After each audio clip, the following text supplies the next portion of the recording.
Good morning, friends, and welcome to my channel. I am so glad you are here. Today's devotion is in the book of Romans, chapter 12. I love chapter 12, but this is going to be on verse 16. Now, we're also going to read 14 through 16 after we dive into 16, just to give a little more context. Now, I'm reading from my Jeremiah Study Bible. It is an NIV version, so let's get to it. Live in harmony with one another. Do not be proud, but be willing to associate with people of low position. Do not be conceited.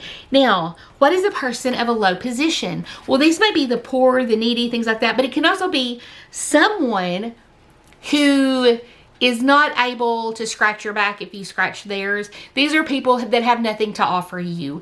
And so these are people that are often looked down upon. You know, I also want to, I want you to consider something else. These could be people that you may be looked down upon for associating with.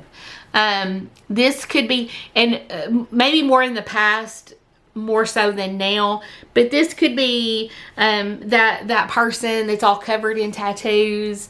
I don't think they're frowned upon as much as they were maybe 10 or 20 years ago.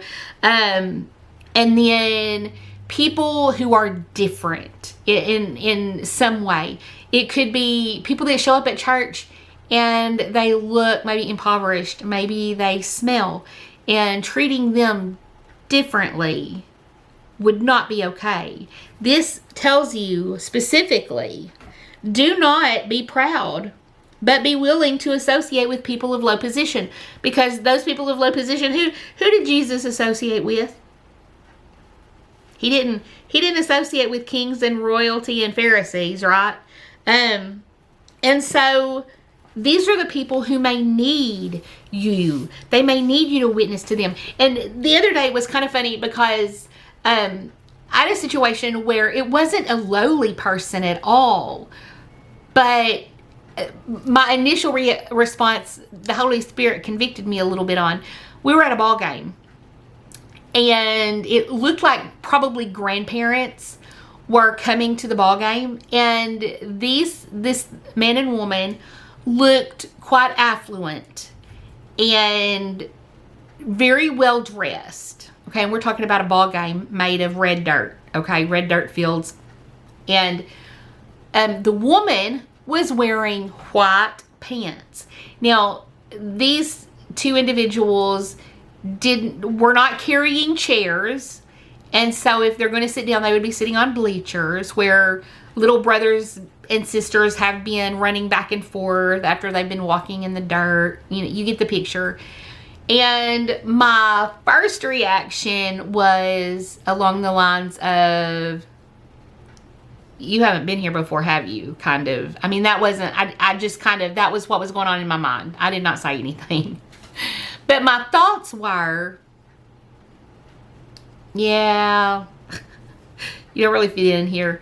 But right after that, God got a hold of me, and it was like, that would have been one of the times when someone, and I'm, you know, they probably would have frowned upon me, you know.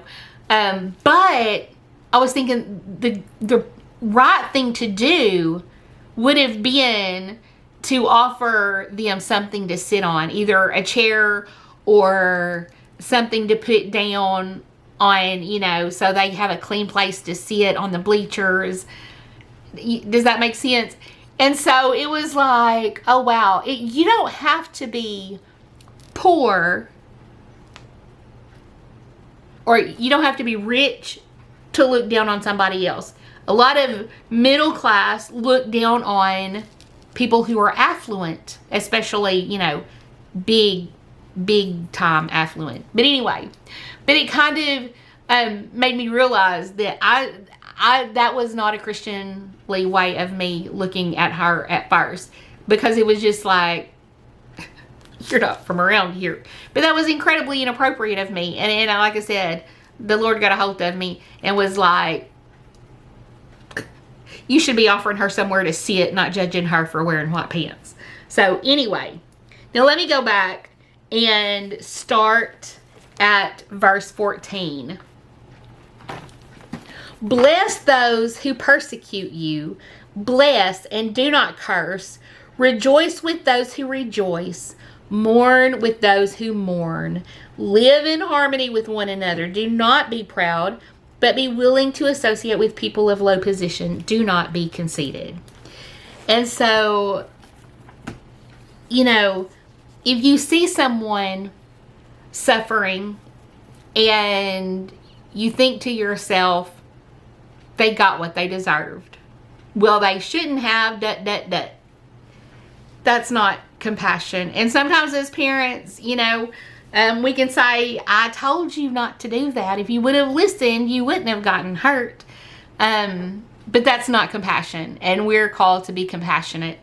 And so today I want you to think about situations where maybe you needed compassion and no one showed you compassion, as well as times when someone probably needed compassion and you did not, and maybe you were like maybe putting yourself above, because we're all guilty. We all do this sort of thing, except my grandma, y'all. No, I'm just kidding. My grandmother I talked about before was just the best Christian and the kindest woman. And even though she was raised in a time, she was born in the 20s, when people were just different back then. Things that could have turned her into a hateful person did not. And she was, again, just the most kind and loving and welcoming person you could imagine. And it didn't matter who you were, where you were from, you know, your stature, it didn't matter. She was going to welcome you and pat you on the back or pat your hand or love on your baby or whatever. So anyway, so keep that in mind. I'm just looking back again, you know, blessing those who persecute you. And then you rejoice with those who rejoice. Do you ever find yourself jealous? Other people, good things are happening to other people, and it's hard for you to rejoice with them because it hurts a little. Well, why them and not me? And so those are things, you know, to pray about and to ask God to give you His perspective so that you're able to rejoice when others rejoice and to mourn when others mourn. And on that note, I love you guys, and I will talk to you soon. Bye, y'all.